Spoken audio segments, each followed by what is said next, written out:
What's going on, guys? So today what we're going to be doing is we're working on the Kuki for a little bit. First off, we're going to be making it look a little bit better. We're going to finally just take off all this yellow lens cover, just see how it looks. I haven't ran it with like the full black housing because this used to be clear and I had like one clear headlight. So we're going to make it look a little bit cleaner, do that, and just redoing like all my grounds and all that as well. I can actually take out a lot of these positive wires just because like one of the relays is just for my starter, push to start, and the others were for to control my fan. But now that we have a clutch fan, we don't have to worry about any of that. So just doing that right now, getting rid of like all these excess wires that just look butt ugly there. Redid some of my grounds.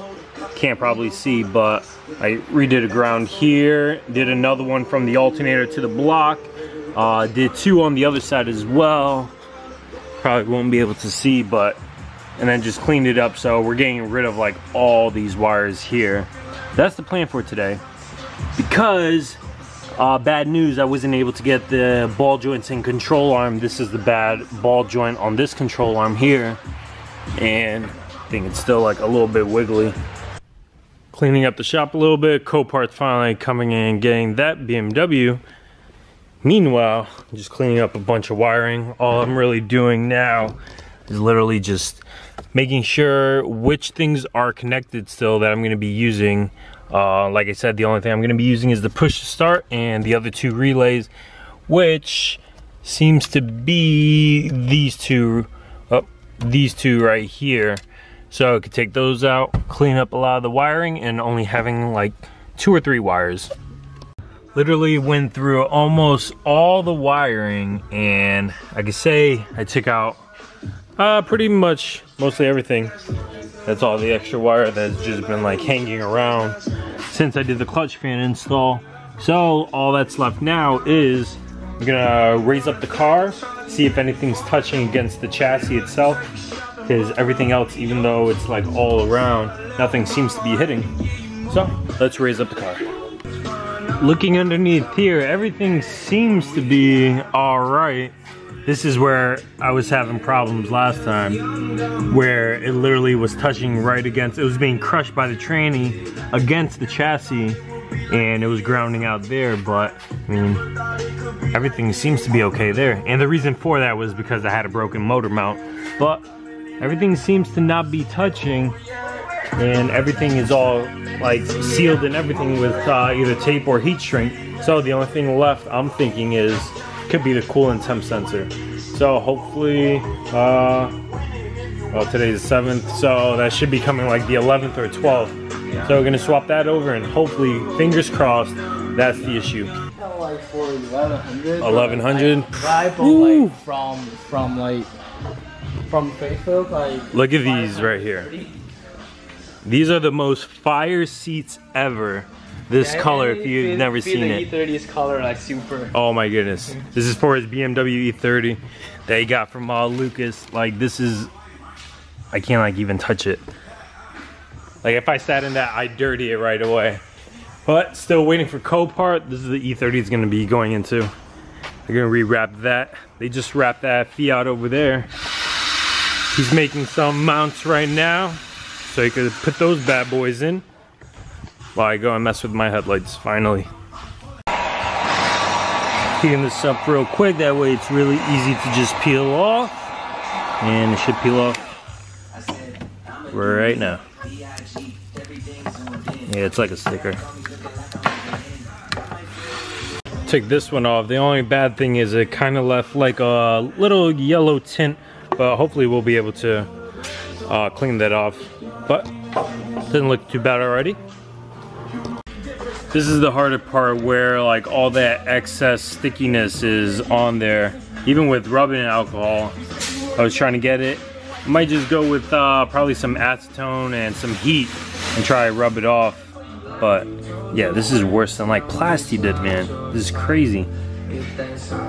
Far away it looks all right. You see how dull it is? We gotta fix this. Put the 240 on pause just to continue working here on the Skyline. Getting ready to just finish this off. Finally got the hose ready and everything, just so we can have heat, because we definitely need heat. There you have it. It's all connected, all nice. Kept a little OEM, had the little heat tubing thing, whatever you want to call it. Gonna get another one for this side, that way I could cover like all right here, just so I didn't want to expose like the metal clamps. Just keep it all black. We're trying to do the whole blackout theme a little bit. Now that's all that done, now we could go ahead, work on the 240 again, finish all this, putting it pretty much, just gonna put it all back together, and hopefully gonna go and check to see if I have my lower control arms and ball joints so we could put those on. All right, good news. We got the control arms and brand new ball joints. So hyped. Shout out to Drift Panda for them. Now what we're gonna do is gonna take off, first take off the driver's side. So the control arm doesn't have the little stops here, the little bump stops here. So we're gonna take those off, take the whole control arm off, cut, and then re-weld those on. Bam, just like that. Got them both out. Gonna have to cut off these bump stops. Kendrick's gonna go ahead and weld them because I don't know how to do that. But then measure them up, put them right here. The only difference is these aren't notched in, but it's okay because they hit the stopper before they even hit the control arm itself. All right, we have Kendrick right here measuring up some new bump stops. If you need bump stops, hit them up right here. But exactly, instead of using the old ones, he figured why not have some new ones made. So he's doing some measurements right now. Look at that, looks so legit.